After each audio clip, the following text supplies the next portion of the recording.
Upendra movie ಬರೋ ತನಕ ನನಗೆ ಅನುಭವ ಇಲ್ಲ. ಸತ್ಯವಾದ ಮಾತೇ ಇದು. ನನ್ನ ಜೀವನದಲ್ಲಿ ಒಂದು ಮರೆಯಲಾರದಂಥ ಒಂದು ಅವಿಸ್ಮರಣೀಯ ಘಟನೆ ಇದು. ಎಲ್ಲರನ್ನೂ ಪ್ರೀತಿಯಿಂದ ಮಾತಾಡಿಸ್ತಾರೆ. ನಮ್ಮಲ್ಲಿರೋ ಕೊಳಕನ್ನ ತೆಗಿತಾರೆ. ಮೊನ್ನೆ ಲಾಸ್ಟ್ ಟೈಮ್ ಅವರ ಬರ್ತ್ಡೇ ದಿನ ಹೋದ್ವಿ ಕತ್ರಗುಪ್ಪೆಯಲ್ಲಿ. ಅವರ ಅಭಿಮಾನಿಗಳು ಜಾಲುದ್ದೇವರು. ಹೌದು, ನಾನು ಮಿನಿ ಗೋಪಾಲನೇ. ಈಗ ಮತ್ತಿಂಥ ಫಿಲಮ್ ಈ ಪ್ರಪಂಚದಲ್ಲಿ ಮತ್ತೆ ಬರೋಕ್ಕೆ ಎಷ್ಟು ಶತಮಾನಗಳು ಕಾಯ್ಬೇಕು ಏನೋ ಗೊತ್ತಿಲ್ಲ.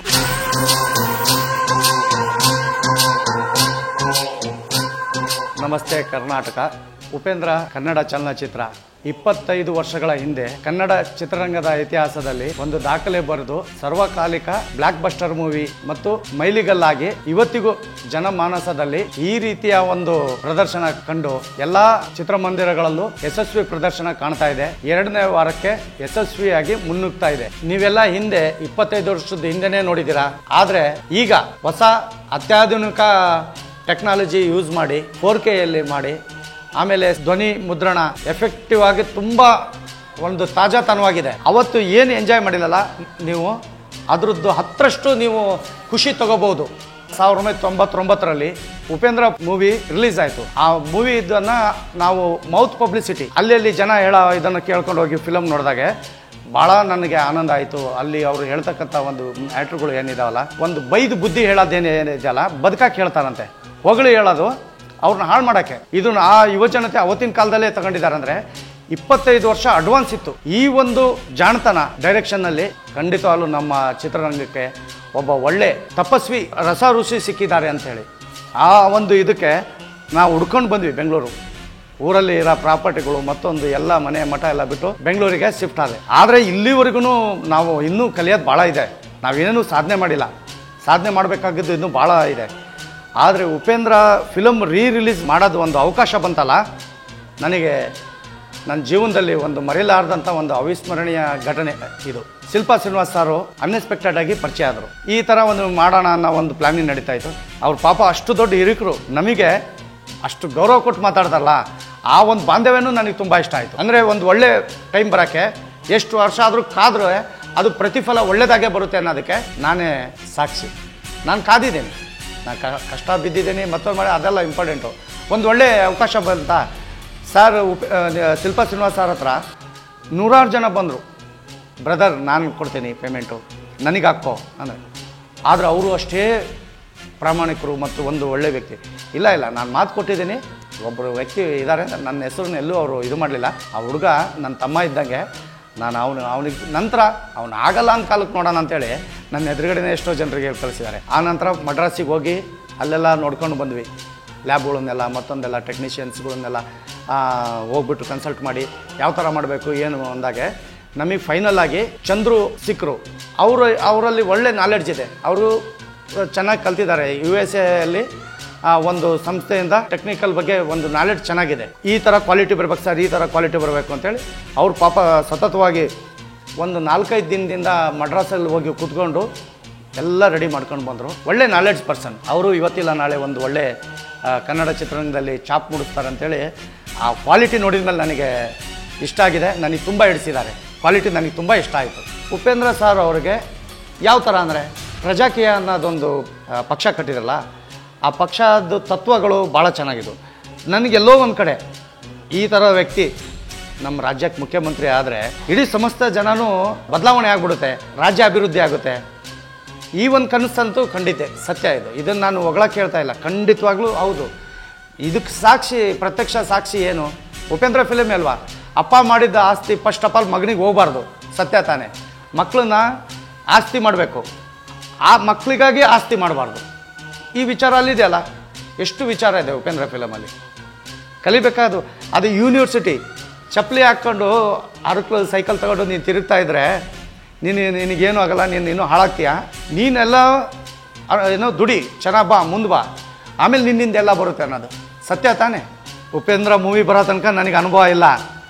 ನಮ್ಮವರೇ ನನ್ನ ಹತ್ರ, ನನ್ನ ಸ್ನೇಹಿತರು, ನಮ್ಮವರು ತಗೊಂಡವರು, ಇವನು ಮನೆ ಹಾಳ, ಇವನು ಸಹವಾಸ ಮಾಡಿದ್ರೆ ಹಾಳ ಹೋಗ್ತೇವೆ ಅಂತೇಳಿ ಇಂಡೈರೆಕ್ಟಾಗಿ ನನಗೆ ಕಿವಿ ಕೇಳಿಸ್ತಿದೆ. ನನ್ನ ಮುಂದೆ ಭಾಳ ಒಳ್ಳೆ ಕುಮಾರ ಬಂದರೆ ಸಾಕಪ್ಪ, ಎಲ್ಲ ಪಂಚಾಯತಿ ತೀರ್ಮಾನ ಚೆನ್ನಾಗಿ ಮಾಡ್ತಾರೆ ಹೇಳೋರು. ಈ ಡ್ಯುಯಲ್ ಥರ ಜನ ಇದ್ದಾರೆ. ಅದು ಅರಿವಾಗಕ್ಕೆ ನನಗೆ ಜಾಸ್ತಿ ವರ್ಷ ಬೇಕಾಯಿತು. ಅಷ್ಟೊತ್ತಿಗೆ ಎಲ್ಲ ಮುಗಿದೋಗಿತ್ತು. ಇನ್ನೂ ಇದೇ ಥರ ಪ್ರಪಂಚ ಇದೆ, ನಾನು ಈ ಪ್ರಪಂಚದ ತತ್ವದಲ್ಲಿ ನಾನು ಚೇಂಜ್ ಆಗಲಿಲ್ಲ ಅಂದರೆ ಮುಗೀತು ನನ್ನ ಕತೆ ಅಂದ್ಕೊಂಡಕ್ಕೆ ಇವತ್ತು ಇಲ್ಲಿ ಕೂತ್ಕೊಂಡು ಮಾತಾಡ್ತಾ ಇದ್ದೀನಿ. ಉಪೇಂದ್ರ ಮೂವಿಯಿಂದ ನನಗೆ ಕಷ್ಟ ಬಿದ್ದು ನಾನು ದುಡ್ಕೊಂಡು ನಾನು ಸರಿ ಆದರೆ ನನ್ನಿಂದ 100 ಜನ ಇದ್ದಾರೆ ಅನ್ನೋದೊಂದು ತತ್ವ ಆ ಫಿಲಮಿಂದ ನನಗೆ ಒಂದು ಗುರು ಪಾಠ. ಈಗ ಯುವಕರಿಗೆ ಅಟ್ರಾಕ್ಷನ್ ಮಾಡೋದು ಅಷ್ಟು ಸುಲಭ ಇಲ್ಲ. ಯುವಕರು ಮನಸ್ಸಲ್ಲಿ ಏನಿದೆ, ಅವರ ವಿಚಾರಧಾರೆಗಳು ಏನು, ಸೊಸೈಟಿಯಲ್ಲಿ ಏನು ನಡೀತಾ ಇದೆ, ಇದನ್ನು ಅವರು ಆಳವಾಗಿ ಯೋಚನೆ ಮಾಡಿದ್ದಾರೆ. ಈಗ ಯುವಕರಿಗೆ ಏನು ಬೇಕು ವಸ್ತು ಅದನ್ನು ಕೊಟ್ಟಿದ್ದಾರೆ, ಮೆಸೇಜ್ ಕೊಟ್ಟಿದ್ದಾರೆ. ಹಾಗಾಗಿ ಅವರ ವಿಚಾರಗಳು ನನಗೆ ತುಂಬ ಇಷ್ಟ. ಹಾಗಾಗಿ ನಾನು ಅವರ ಅಭಿಮಾನಿಯಾಗಿರೋದು. ಫಸ್ಟ್ ಟೈಮ್ ಮೀಟ್ ಮಾಡೋ ಮುಂದೆ ನನಗೆ ಭಾಳ ಭಯ ಇತ್ತು, ಸಾರ್ ಹೆಂಗಿದಾರೋ ಏನೋ ಅನ್ನೋ. ನೋಡಿದ್ರೆ ಖಂಡಿತ ಇದು ನಾನು ನನ್ನ ಅಂತರಾಳದಿಂದ ಹೇಳ್ತಾ ಇದ್ದೀನಿ, ಅವರು ಮನಸ್ಸು ಮಗು ಥರನೇ. ಆಮೇಲೆ ಎಲ್ಲರನ್ನೂ ಪ್ರೀತಿಯಿಂದ ಮಾತಾಡಿಸ್ತಾರೆ. ನನಗದು ಭಾಳ ಇಷ್ಟ ಆಯಿತು. ಮೊನ್ನೆ ಲಾಸ್ಟ್ ಟೈಮ್ ಅವರ ಬರ್ತ್ಡೇ ದಿನ ಹೋದ್ವಿ ಕತ್ರಗುಪ್ಪೆಯಲ್ಲಿ. ಅವರು ಅಭಿಮಾನಿಗಳು ನಿಜವಾಗ್ಲು ಅಣ್ಣವ್ರು ಹೇಳ್ತಾರಲ್ಲ, ಅಭಿಮಾನಿ ದೇವರುಗಳು ಅಂಥೇಳಿ, ನಿಜವಾಗ್ಲು ದೇವರು. ಅಪ್ಪ ಅಮ್ಮ ಯಾರೂ ಇಲ್ಲ, ನನಗೆ ನಾನೇ ಇಲ್ಲ ಅಂಥೇಳಿ ಹಿಂಗೆ ಕಟ್ಕೊಂತಾರಲ್ಲ ಒಪ್ಪಿಸಾರು. ಅವಾಗ ನಾನು ಊರು ಬಿಟ್ಟು ಬರೋ ಮುಂದೆ ಬ್ಯಾಚುಲರ್ ಅಲ್ವಾ, ಅಯ್ಯೋ ನಾನು ಇಲ್ಲಿ ಊರು ಬಿಡ್ತಾಯಿದ್ದೀನಿ, ಬೆಂಗಳೂರು ಹೋದರೆ ಎಲ್ಲರೂ ಮನೆ ಮಾಡ್ಕೊಂಡಿದ್ರೆ ನನಗೆ ಜ್ವರ ಬಂದರೆ ಏನಾರು ಅಂದರೆ ಯಾರಪ್ಪ ದಿಕ್ಕು, ಯಾರಿಲ್ಲ ಬಂಧು ಬಳಗ, ನನಗೆ ಆ ಥರ ಯೋಚನೆ. ನೋಡಿ ಎಲ್ಲ ಸುಳ್ಳು, ಮುಂದೆ ನುಗ್ಗಬೇಕು, ಎಲ್ಲ ಸರಿ ಆಗ್ತಾ ಹೋಗುತ್ತೆ. ಆವಾಗ ನಮಗೆ ನಾವೇ ತಡ್ಕೊಂಡು ನಾವೇ ಸಮಾಧಾನ ಮಾಡ್ಕೊಂಡು ನಮ್ಮ ಹೃದಯನ ನಾವು ಬಂದ್ವಿ. ಇವತ್ತು RK ಗ್ರೂಪ್ಸ್ ಡೆವಲಪರ್ಸ್ ಒಳ್ಳೆಯ ಹೆಸರು ಗಳಿಸಿದೆ. ನಾವೆಲ್ಲ ಲೇಔಟ್ಗಳಿದ್ದಾವೆ, 100 ಜನರಿಗೆ ಸೈಟ್ಗಳು ಮಾರಿದ್ದೇನೆ, 100 ಜನರು ಮನೆ ಕಟ್ಕೊಂಡು ಹ್ಯಾಪಿಯಾಗಿದ್ದಾರೆ. ಇನ್ಸ್ಟಾಲ್ಮೆಂಟ್ಗಳಿಗೆ ಸೈಟ್ಗಳು ಕೊಡ್ತೀನಿ. ಎಲ್ಲ ನಮಗೆ ಒಂದು ಇದು ಸಂತೋಷ. ಅದೆಲ್ಲ ಏನು ಕಾರಣ, ಒಂದು ಚಲನಚಿತ್ರದಿಂದನೂ ಬದಲಾವಣೆ ಆಯ್ತಲ್ಲ, ನಮ್ಮ ಬಾಗಿಲು ತೆರೆದಿತ್ತಲ್ಲ ಅಂಥೇಳಿ ಅಲ್ವಾ. ಇದಕ್ಕಿಂತನೂ ಬೇಕಾ? ಖಂಡಿತ ಉಪೇಂದ್ರ ಮೂವಿಯಿಂದ ಈಗೂ ಎಲ್ಲ ಯುವಕರು ಯುವತಿಯರು ಚಿತ್ರ ಮಂದಿರಕ್ಕೆ ಬಂದುಬಿಟ್ಟು ಇದನ್ನು ಕರೆಕ್ಟಾಗಿ ಗಮನ ಕೊಟ್ಟು ನೋಡಿ ಅವರು ಜೀವನ ಬದಲಾವಣೆ ಮಾಡ್ಕೊಂಡ್ರೆ ಖಂಡಿತ ಪ್ರತಿಯೊಬ್ಬರು ಮುಂದೆ ಬರ್ತಾರೆ.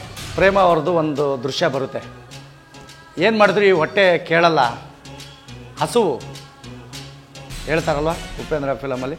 ಹೌದು, ನಾನು ಮಿನಿ ಗೋಪಾಲನೇ. ಈಗ ನನಗೆಲ್ಲ ಒಂದು ಕಡೆ ನಗು ಬರುತ್ತೆ, ಒಂದು ಕಡೆ ಖುಷಿನೂ ಆಗುತ್ತೆ, ನನ್ನ ಹಳೆ ನೆನಪುಗಳೆಲ್ಲ ಬರ್ತವೆ. ನಮಗೊಂದು ಸೈಕಲ್ ಗತಿ ಇರಲಿಲ್ಲ.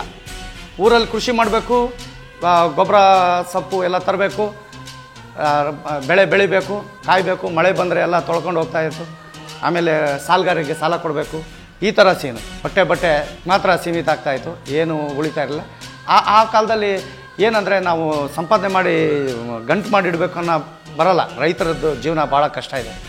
ನಿಜ ಹೇಳ್ಬೇಕಂದ್ರೆ ಈ ಪ್ರಪಂಚದಲ್ಲಿ ಆ ಡೈಲಾಗು ಬರುತ್ತೆ ನೋಡಿ, ನೀನೇನು ಕಷ್ಟ ಬಿದ್ದು ಮನೆ ಇದು ಮಾಡಿದ್ಯಾ, ನಿಜವಾಗಿ ಕಷ್ಟ ಬೀಳೋನು ರೈತ.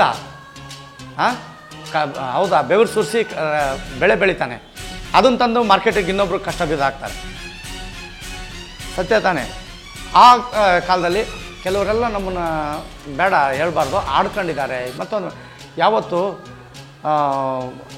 ಯಾರು ನಮಗೆ ಬೈತಾರಲ್ಲ, ಆಡ್ಕೊತಾರಲ್ಲ, ಅವ್ರ ಮುಂದೆ ನಾವು ಚಾಲೆಂಜ್ ತಗೊಂಡು ಬದುಕಬೇಕು. ಯಾವತ್ತು ನಮಗೆ ಆಡ್ಕೊತಾರಲ್ಲ, ಅವರು ಆಡ್ಕೊಳ್ಳೋದಲ್ಲ, ನಮ್ಮಲ್ಲಿರೋ ಕೊಳಕನ್ನು ತೆಗಿತಾರೆ. ಇವತ್ತು ಆ ಒಂದು ಸೈಕಲ್ ತಗೊಳಕ್ಕೆ ಗತಿ ಇಲ್ದವನು ಇವತ್ತು ಒಂದು 7-8 ಕಾರ್ ನೋಡ್ಬಿಟ್ಟಿದ್ದಾನೆ. ಈ ನನ್ನ ಹತ್ರ ಪ್ರೆಸೆಂಟ್ 3 ಕಾರ್ ಇದ್ದಾವೆ, ಎಲ್ಲ ಇಂಪೋರ್ಟೆಡ್ ಕಾರ್ಗಳು. ಈಗೂ ಇದೆ ಕಷ್ಟ ಸುಖ ಅನ್ನೋದು. ನಾವು ಭಾಳ ಕೊಟ್ಟಾಧೀಶ್ವರ, ನಾನು ಹಂಗಿದೆ ಅಂತ ಹೇಳ್ತಾ ಇಲ್ಲ. ನಮ್ಮಲ್ಲೂ ಇವಾಗ ಕಮಿಟ್ಮೆಂಟ್ಗಳು ಜಾಸ್ತಿ ಇದ್ದಾವೆ. ಬಟ್ ಎಲ್ಲೋ ಒಂದು ಕಡೆ 10 ಜನರಿಗೆ ಊಟ ಹಾಕೋ ಶಕ್ತಿ ಇದೆಯಾ, ಅದು ನನಗೆ ಭಾಳ ಆನಂದ ಕೊಡ್ತಕ್ಕಂಥ ವಿಷಯ. ಅದು ಕಾರಣ ಆ ಫಿಲಮ್ ನೋಡೋದಕ್ಕೆ. ಬದಲಾವಣೆ ಇಲ್ಲ ಖಂಡಿತ. ಅದರಲ್ಲಿ ಒಂದು ಗೋಪಾಲ್ ಅಂತೇಳಿ ಕ್ಯಾರೆಕ್ಟರ್ ಬರುತ್ತೆ. ಆ ಮಿನಿ ಗೋಪಾಲ್ ನಾನೇನೆ ನೋಡಿ. ಸೈಕಲ್ ಇರಲಿಲ್ಲ, ಅದು ನನಗೆ ಗೊತ್ತಿಲ್ಲದೇ ಬದಲಾವಣೆ ಆಗ್ಬಿಡ್ತು. ಇಲ್ಲ, ಬರಬೇಕು, ದುಡಿಬೇಕು, ನಾವು ಮುಂದೆ ಬರಬೇಕು. ಅದಕ್ಕೆ ಈ ಫಿಲಮ್ ಮಾತ್ರ ಬೇರೆ ಯಾವುದೇ ಫಿಲಮ್ಗಳಿಗೆ ಕಂಪೇರ್ ಮಾಡೋಕ್ಕಾಗಲ್ಲ. ಮತ್ತಿಂಥ ಫಿಲಮ್ಮು ಈ ಪ್ರಪಂಚದಲ್ಲಿ ಮತ್ತೆ ಬರೋಕ್ಕೆ ಎಷ್ಟು ಶತಮಾನಗಳು ಕಾಯಬೇಕು ಏನೋ ಗೊತ್ತಿಲ್ಲ. ಇದು ಅತಿಶಯೋಕ್ತಿ ಅಲ್ಲ, ಸತ್ಯವಾದ ಮಾತೇ ಇದು. ಇಂಥ ಫಿಲಮ್ ಮತ್ತೆ ಬರಲ್ಲ. ಸಾರಲ್ಲೂ ಇಂಥ ಮತ್ತೆ ಕತೆ ಮಾಡೋಕ್ಕಾಗುತ್ತೋ ಇಲ್ಲ ನನಗೆ ಗೊತ್ತಿಲ್ಲ. ಬಂದುಬಿಟ್ಟಿದೆ, ಅದು ಭಗವಂತನ ಆಶೀರ್ವಾದ. ಆ ಕಾಲಘಟ್ಟಕ್ಕೆ ಬಂದುಬಿಟ್ಟಿದೆ. ಬಟ್ ಇದು ಯಾವತ್ತೂ ನಿತ್ಯ ನೂತನ, ಇದು ಚಿರ ತಾಜಾತನವಾಗಿ ಯಾವಾಗೂ ಇರುತ್ತೆ, ಸದಾ ಕಾಲಕ್ಕೂ ತಾಜಾ ಇರುತ್ತೆ. ಇದು ಎಷ್ಟು ಭೂಮಿ ಎಷ್ಟು ವರ್ಷ ಇರುತ್ತೋ ಅಲ್ಲಿವರೆಗೂ ಈ ಚಲನಚಿತ್ರ ಮಾರ್ಗದರ್ಶಿಯಾಗಿದ್ದೇ ಇರುತ್ತೆ ಅನ್ನೋದು ನನ್ನ ಒಂದು ಮಾತು.